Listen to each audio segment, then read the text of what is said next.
السلام عليكم ورحمة الله وبركاته. متنسوش يا حبايب قلبي تصلوا على سيدنا محمد على أفضل الصلاة والسلام، واشتركوا له في القناة وفعلوا الجرس عشان يوصل لكم كل جديد من يوميات نجوان ونور. عايزين الجرس كده يعلى واشتراكات تعلى بكم يا حبايب قلبي. النهاردة هنعمل لكم الكشر المصري بتاع المحلات. تمام، ادي العدس اهو. دلوقتي انا هنقعه على بيات، والصبح هقوم اسلقه معاكم اهو. بعد ما نقعته ممكن تنقعيه في ميه سخنه، ميه فتره، اي حاجه انت عايزاه اهو. وهسيبه بقى بالليل كده. احنا نقعناه اهو، معلش في الكلمه سوري، بالليل. هسيبه بقى لغايه تاني يوم معايا الصبح. شايفين دلوقتي هولع عليه واسيبه يستوي معاكم خطوه بخطوه. وعلى ما تدلقيش الميه، اسلقوه بميته اللي انت منقعاه بها، وهيستوي معاكم بسرعه عشان انت منقعاه على بيات. لو ما كنتش منقعاه على بيات مش هيستوى معاكي بسرعه. تمام، زي ما انتوا شايفين دلوقتي اهو.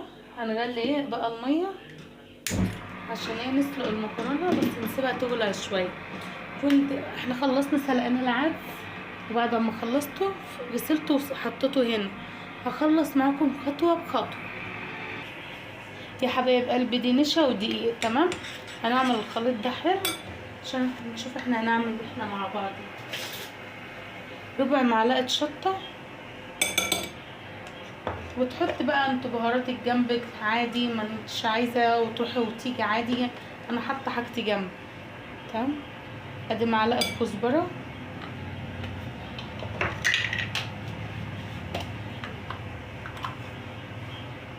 معلقه كباب،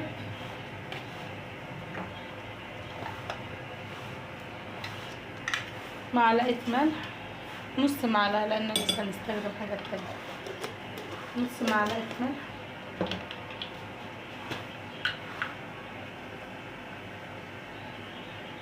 معلقه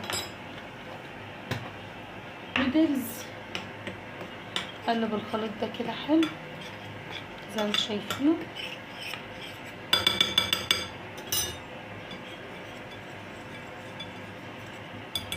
ده بتاع البصل هنركنه كده بجنب، ونلم حاجتنا ونقشر البصل. 3 حبات بصل هما. انت بتعملي اللي انت عايزاه. عندك مبشره زي دي استخدميها، بس بالراحه وانت بتستخدميها لانها بتعور. ولو ما عندكيش هاتي السكينه واعملي بها عادي. انا هخلص كل الكميه واوريها لكم في الاخر اهو يا حبايب قلبي. بعد ما خلصت اهي، بتفضها بقى في الخليط كده اهو.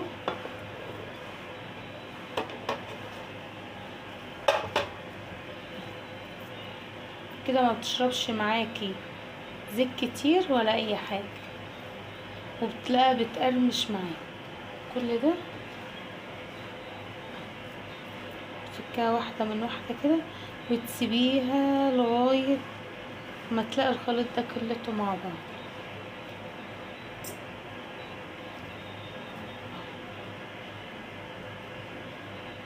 والله اجمل من بتاع المحلات، يعني كل اللي كلوا من ايدي والله شكر فيه.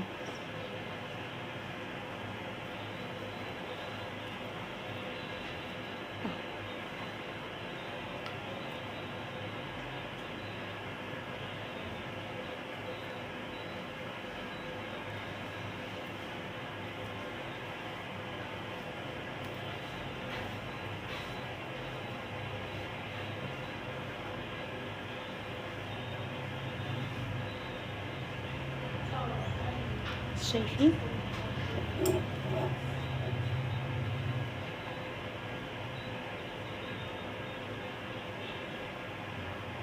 برضو هنركنه على جنب على مغسل ايديا واوريكم احنا نعمل. طبعا الزيت بتاعنا الحلو بغلى، هنجيب معلقتين زيت، قصدي الميه بتاعتنا بتغلى، هنجيب معلقتين زيت من هنا. الزيت ده انا هستخدمه هي هي في الكيس التاني.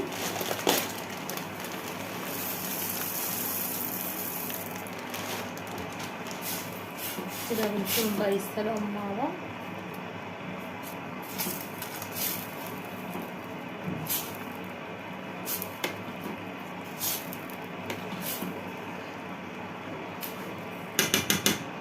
هنسيبهم يتسلقوا حلو مع بعض ونشوف احنا هنعمل ايه. دلوقتي حطينا الحلاية على النار، هنولع بس عليها نشوف احنا هنعمل ايه. ولعنا عليها بس ان ايه ما تصفي ميتها، يكون احنا ضربنا ايه الصلصة في قلب الخلاط.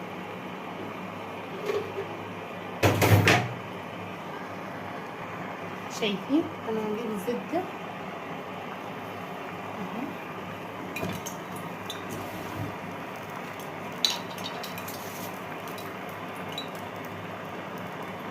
معلقة توم مفروم،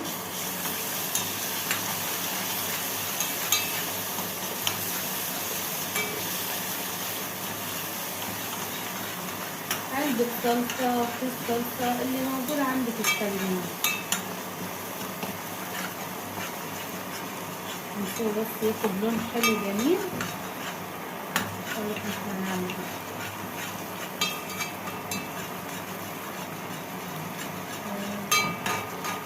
ومكرونتنا بتستوى جنبنا، مش هتغلق معاكي نص ساعة.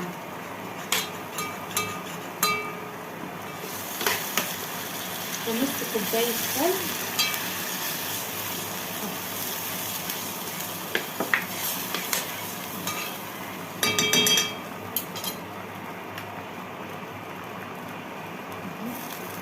وعلبة الصلصة فوقها بالظبط، أو كيس الصلصة، معلقة صلصة الموجود استخدميه.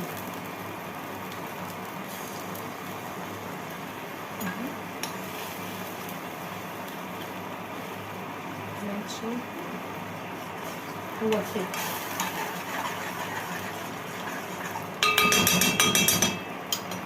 هنحط بقى الصلصة اللي احنا جايبينها في قلب الخلاط. شايفين هو كده اللي احنا بنشتريه والله الجمال ده. حط بقى البهارات اللي انت عايزاها، يعني هي لها بهارات مخصصة بتتباع عند العطار، فانا كده كده هستخدمها بهارات ايه،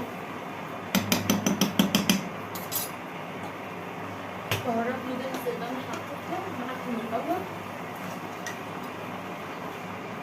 مع نص معلقة ملح،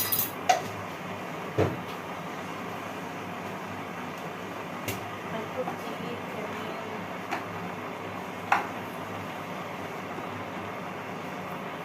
هنحط اهم حاجة والعمل الاساسي معلقة كزبرة كبيرة.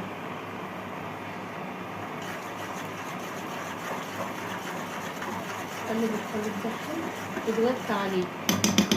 المكرونة بقى نطفي عليها لان هي كده استوت حلو، ونغسلها واقول لك راح هتحط فيها ايه بتبقى جميلة زي ما احنا بنشتريها.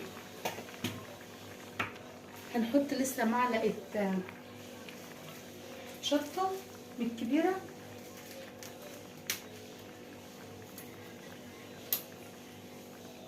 دي شطة حر،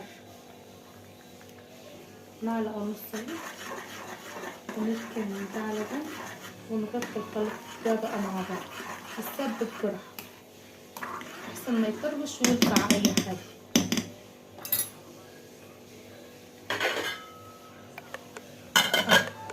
كده خلصت.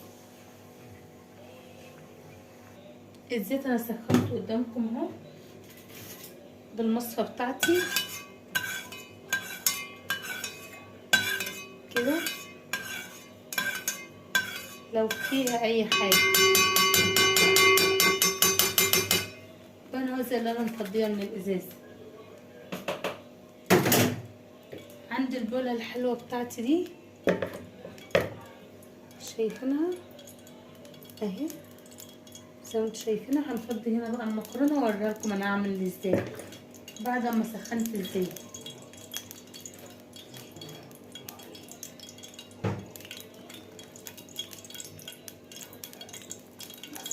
اهي. بس هديله تدفية بسيطة. في الوقت ده هكون مجهزة جنبي طبق اللي انتوا شايفينه ده يا حبايبي اهو. هتقولوا لي انت قدامي لسه هعمل حاجات تانية، فيعني خسارة ان انا احط زيت من الازازة وانا موجود عندي الزيت اهو. ادي عندي كرمين من الزيت، هنطفي بقى عليها كده.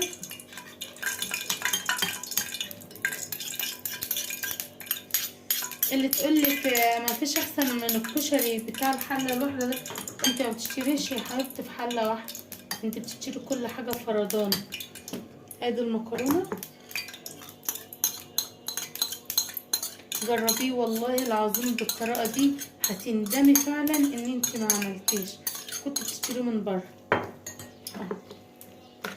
سبتيه من هنا لتاني يوم، بدل حطيت عليه زيت وودت الفص الثوم، والله بيديله طعم احلى من الجاهز 1000 مره. ودي حاجه انت ضمناها في قلب بيتك، والله لو انتوا هنا جنبي تشموا الريحه، اللهم بارك يا رب. كده خلصنا. وادي الصلصه بتاعتنا موطيه عليها اهي بتغلى مع نفسها. هلم بقى مطبخ واشوف دنيتي، ما يبقاش معانا غير الرز ابو شعريه. قدامكم اهي يا حبايب قلبي، ولعت على الرز، مش هطبخ رز يعني لوحده، انا عندي الشعريه متحمره جاهزه، هطلعها على احطها عليه. والتجديع بسم الله ما شاء الله. حط السمنه ونشيل تبل عنه،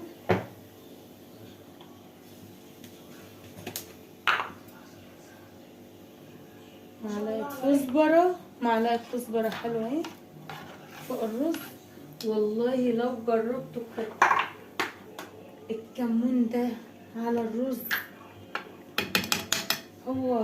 هو الشعريه لوحدهم، اللهم بارك يا رب. ومعلقه توم فوق الرز،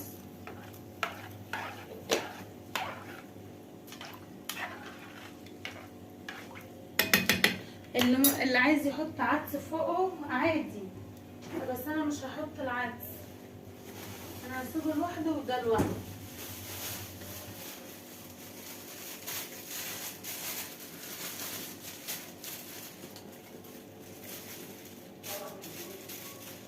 ادي الشعريه ماما محمراها ومخليها في كيس، وقت ما بنعوز بنستخدمها اهي.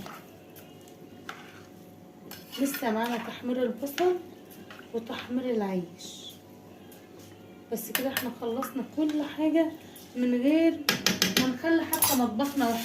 والله العظيم ما معايا حله في قلب المطبخ وسخه. دلوقتي انا ولعت على الزيت زي ما انتم شايفين، هنخل بس الدقيق من البصل عشان افصل ده عن ده اهو يا حبيبي. بعد ما نخلته فصلت ده عن ده اهو. الزيت سخن، حمرته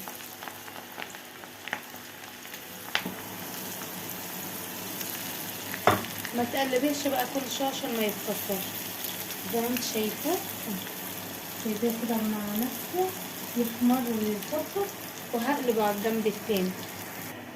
شايفين هذا الرز اهو، حبايه من حبايه. طبعا احنا هنقدح له عشان لو ما كناش محمرين الشعريه هنقدح، هي متحمره من قبل هنقدح له. لو هي متحمره معانا قبل ما نحط الرز في قلب الحله ما احناش هنقدح، فلازم نقدح عشان احنا مكاننا محمرين الشعريه قبلها. نوطي عليه اهو. خلينا بقى في البصل. في الوقت ده ممكن نجيب رغيف ونحمره، نقصقصه ونحمره مع بعض. هي كده بقى الطماطم تاخد لها لون. وادي الصلصه بتاعتها بتغلى براحتها وبمزاجها، احناش مستعجلين عليها. تحمر بقى مع نفسها طول ما انت موطيه ومغطياها عشان ما تنطرش منك وتلسع حاجه. في الوقت ده انا جبت رغيف ومجزت رغيف بقى، فانا هقصقص معاكم واحد اهو.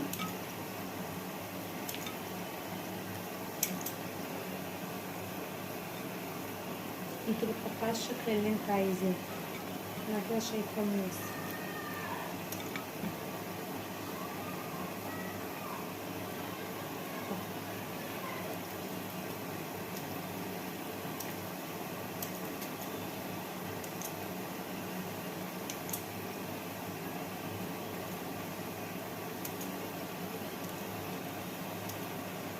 زي ما انتوا شايفين خطوة بخطوة ومش هتهبطي.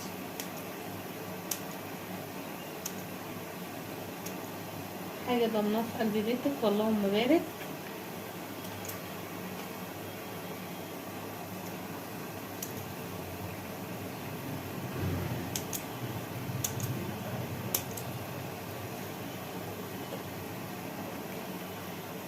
عندك حمص عايزة تعمليه، ما عندكيش هتمشي نفسك عادي.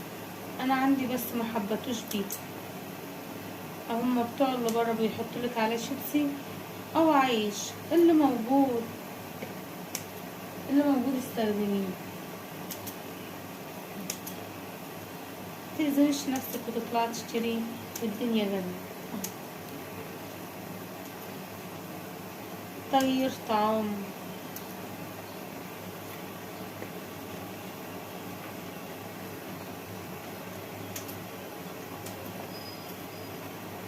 طبعا البصلة الحلوة بتاعتنا اهي مقلبينها اهي، ما اتكسرتش مننا، ما اتحرقتش ولا اي حاجة. كده سايبينها تصفر بقى مع نفسها.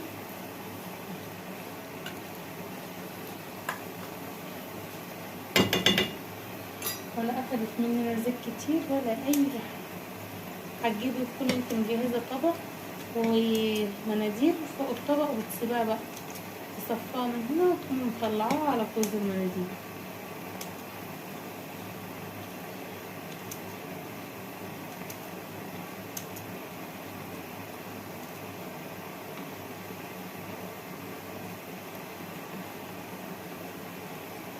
الله يبارك فيك.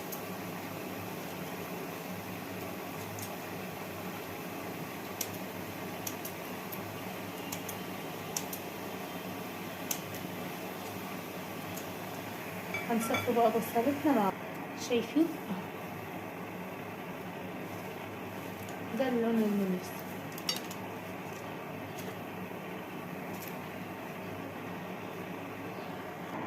هنوطي بقى عشان هنحمر العيش. انا خلصت البصل كليته اهو، شايفين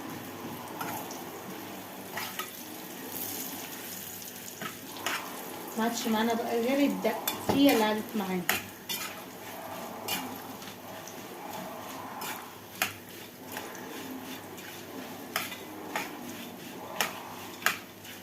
هيحمر براحته.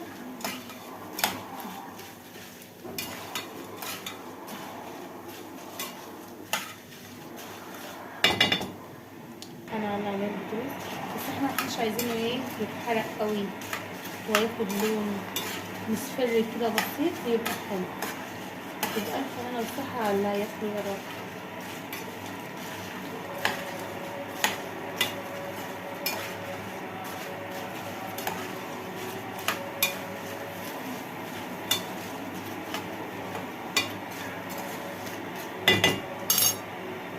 نوطي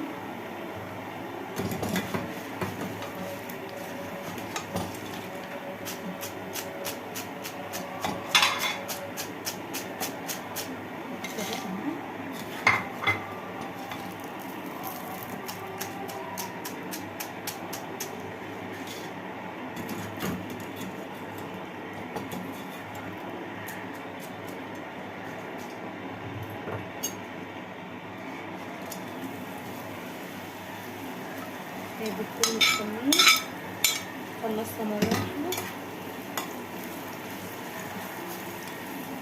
يلا هنكمل واحدة واحدة مع بعض. خلصنا ووريكم حاجة. أول طبق وده تاني طبق. معادش معانا غير الدقة اللي هنعملها ونكون كده خلصنا كل حاجة. انتوا شايفين ادي البصل والعيش، وادي دلوقتي هنعمل ايه الخلطة بتاعتها. دي اطباق الدقة اللي احنا هنعملها يا حبايبي مع بعض. هجيب بس ايه الحاجة اللي انا هستخدمها.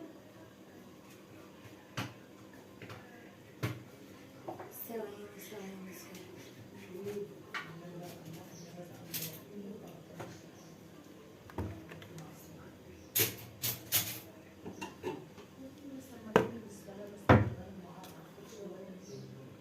معلقة كزبرة حلوة زيكم كده، زي ما انتم حلوين كبيرة.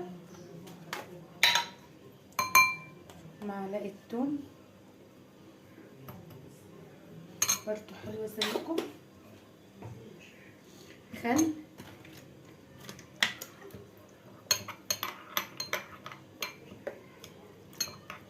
قلب بس الخليط بتاعها.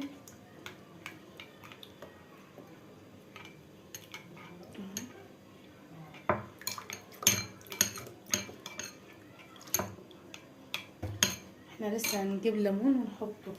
هجيب بس 2 ليمون.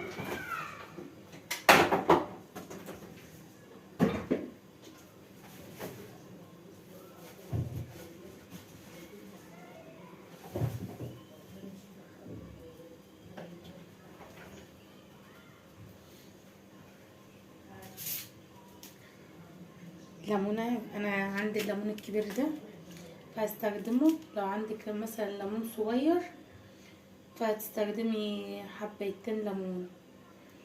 هتعصرهم حلو بس بشيل منها البذر اهي زي ما انتم شايفين.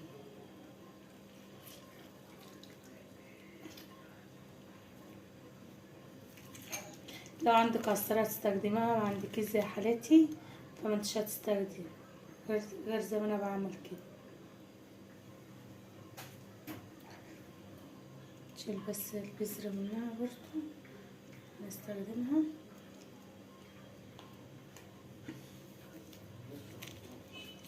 اهي.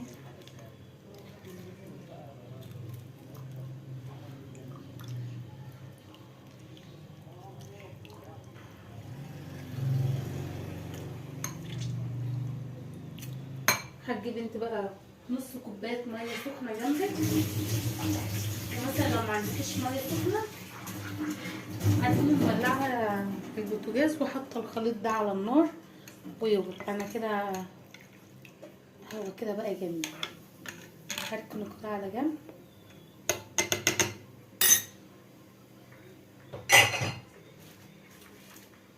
معلقة بابريكا كبيرة ومعلقة شطة.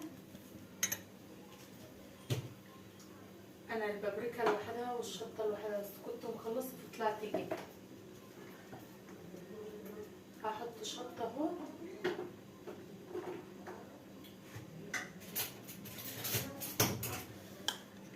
شطة اهي 1/4 معلقة صغيرة عشان لو حد من الاطفال كل. فانت بقى عشان ما عنديش اطفال دلوقتي فانا حاطه 1/4 فص ثوم.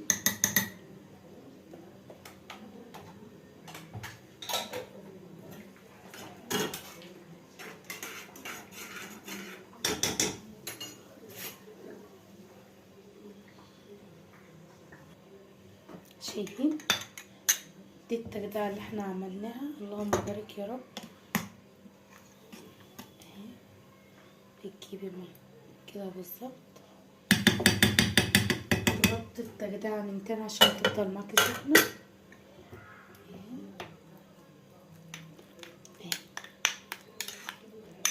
شايفين قوامتي ازاي اهي. خل برضو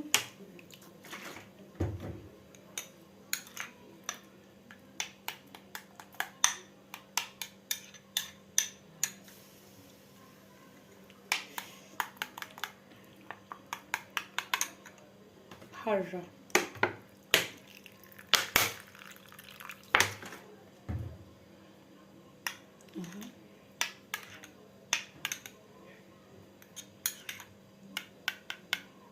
انا هسلق معاه بيض. حابه تسلقوا بيض، حابه ما تسلقيش، دي حاجه ترجع. انا هسلق معاه بيض وهاكلها. يلا خلصنا. اشوفكم على خير. ما تنسوش الاشتراك في القناه وتفعلوا الجرس عشان يوصلكم كل جديد من يوميات نجوان ونور. فعلوا الجرس كتير كتير يا حبايب قلبي. عايزه عيلتي تكبر بكم كده قبل رمضان، وكل سنه وانتم طيبين، ويعود عليكم رمضان بالصحه وبالسلام. وهوريكم الصوره في الاخر. باي في فيديو تاني.